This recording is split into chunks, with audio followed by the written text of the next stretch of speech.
उपाध्यक्ष जी जिस प्रकार से हमारे सत्ता पक्ष के साथी जब बोल रहे थे तो पहले के 3 मिनट वो बिल्कुल राज्यपाल के अभिभाषण पे बोल रहे थे और जो चौथा मिनट है वह सच्चाई बोल रहे थे कि किस प्रकार से उनके असेंबलीज के काम रुके हुए हैं। हम चाहते हैं कि हमारे वाले नहीं, इनके काम आप जरूर कर दीजिए। और पहले 3 मिनट जो बोल रहे थे वो इस प्रकार से बोल रहे थे जैसे कुछ पंक्तियां हैं कि राजा ने कहा रात है, रानी ने कहा रात है, मंत्री ने कहा रात है। ये सुबह सुबह की बात है।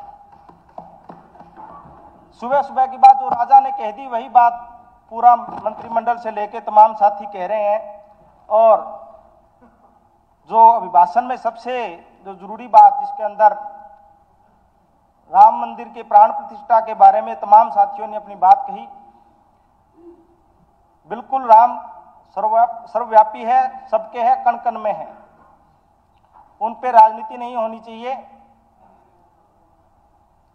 और जिस प्रकार से सभी राम का नाम ले रहे हैं पर कुछ कहावतें बनी है वो भी गलत नहीं बनी है कि मुंह में राम बगल में छुरी। अगर ये बात देखें तो हमारे सत्ता पक्ष के साथी इसी प्रकार का है काम करते आ रहे हैं। क्योंकि रामराज की जब कल्पना हरियाणा के परिप्रेक्ष्य में देखें तो ये कहते हैं कि हम रामराज की तरफ चल रहे हैं। आज का ही उदाहरण ले लीजिए किस प्रकार से चाहे शंभू बॉर्डर से लेके जहां भी हरियाणा का क्षेत्र है, आज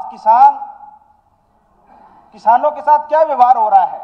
वो एमएसपी की मांग कर रहे हैं, वो शांतिपूर्ण धरना प्रदर्शन की मांग कर रहे हैं, उनके आगे कीले कंटीले तारे किस प्रकार से बल प्रयोग उनके ऊपर किया जा रहा है, ये ठीक नहीं है। इस प्रकार से रामराज की कल्पना नहीं हो सकती। रामराज में ऐसा नहीं हो सकता। जिस प्रकार से आपने आज जो वो लड़ाई बॉर्डर पर लड़ रहे हैं वो मैं ये मानता हूं कि वो अब एमएसपी की लड़ाई के लिए नहीं, अब तो भारतीय जनता पार्टी की जो सरकार है उसके अहंकार के खिलाफ लड़ाई लड़ रहे हैं। और जिस प्रकार से ये रामराज की कल्पना की बात करते हैं, आज जनता परेशान है। इस बात से भी परेशान है जब रास्ते बंद कर दिए गए, सबकी जो शादियां हैं या कोई रिश्तेदारों में कोई काम है, पूरे के पूरे अगर बॉर्डर के आप देखोगे एक दूसरे के वो गांव में तक नहीं जा सकते। जनता परेशान है, कच्चे रास्तों से निकल रही है पब्लिक। अगर रामराज की बात करें तो रामराज के अंदर ये नहीं होता था कि अगर कभी नासिर और जुनैद को जला दिया जाता है, स्कूली छात्राओं के साथ चाहे जींद हो, कुरुक्षेत्र हो, भिवानी हो, तमाम जगह किस प्रकार का व्यवहार हुआ है, ये रामराज में नहीं होता। आप अगर देखोगे कि पीछे 20 सितंबर की एक घटना है कि पानीपत के पास एक ढाणी के अंदर किस प्रकार से 3 हमारी बहन बेटियों के साथ बलात्कार हुआ। आप अगर देखोगे तो पिछले 1 साल के अंदर 1716 बलात्कार की घटनाएं, किस प्रकार से हरियाणा आप रामराज की बात कर सकते हो।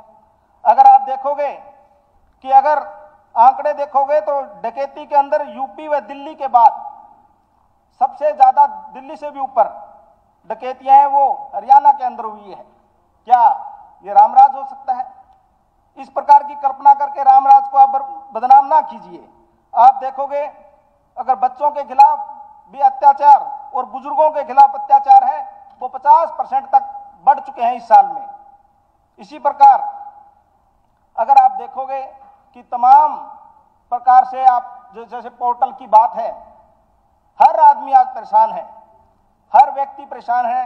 चाहे परिवार पहचान पत्र की बात हो, चाहे मेरी फसल मेरी ब्यौरा की बात हो, इस प्रकार रामराज के अंदर ये नहीं हो सकता। तो आप कम से कम रामराज के साथ अपनी हरियाणा की जो है उसमें आप ना कीजिए। अगर दूसरी तरफ हम जाते हैं तो दूसरा एक शब्द और लिए बैठी है सरकार, अमृतकाल। ये कैसा अमृतकाल है जिसमें भ्रष्टाचार 3 गुना बढ़ चुका है। सहकारिता विभाग में जो अभी 100 करोड़ से लेकर 500 करोड़ की बात आई, ये अमृत किसको गया है? अगर आप आयुष्मान कार्ड के माध्यम से आप देखोगे कि प्राइवेट हॉस्पिटलों को जिस प्रकार से सरकारी पैसा बहाया जा रहा है, सरकारी स्वास्थ्य सेवाएं हैं वो फेल हो चुकी है। तो किस प्रकार का ये अमृत काल है, किसके लिए अमृत है ये? जहरी से शराब के कारण यमुनानगर में 22 और अंबाला में 2 मौतें हुई। ये अमृत काल कैसा अमृत काल है ये?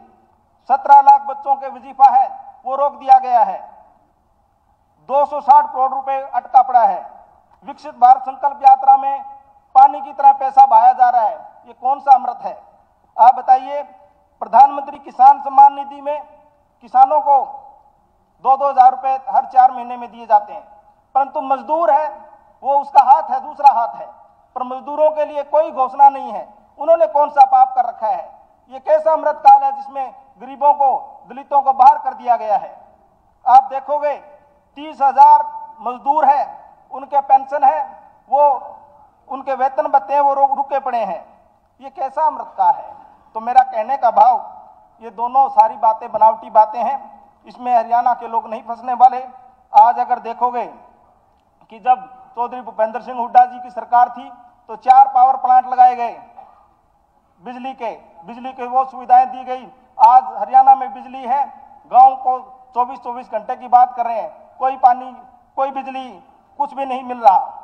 और सबसे बड़ी बात, मैं अंतिम बात जरूर कहूंगा कि जो पूरे हरियाणा को जलाने की बात है, कभी पंचकुला जला, कभी जला रोहतक, कभी नूंह, पूरे प्रदेश को जलाने का काम भारतीय जनता पार्टी ने किया।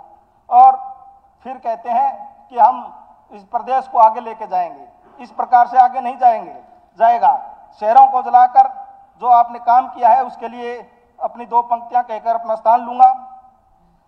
लगा के आग शहर को ये बादशाह ने कहा, उठा है आज दिल में तमाशे का शौक बहुत, झुका के सभी साफ प्रस्त बोल उठे, हजूर का शौक सलामत रहे, शहर है बहुत। यानी अभी बहुत शहर जलाने का जो आप काम कर रहे हो ये ठीक नहीं है।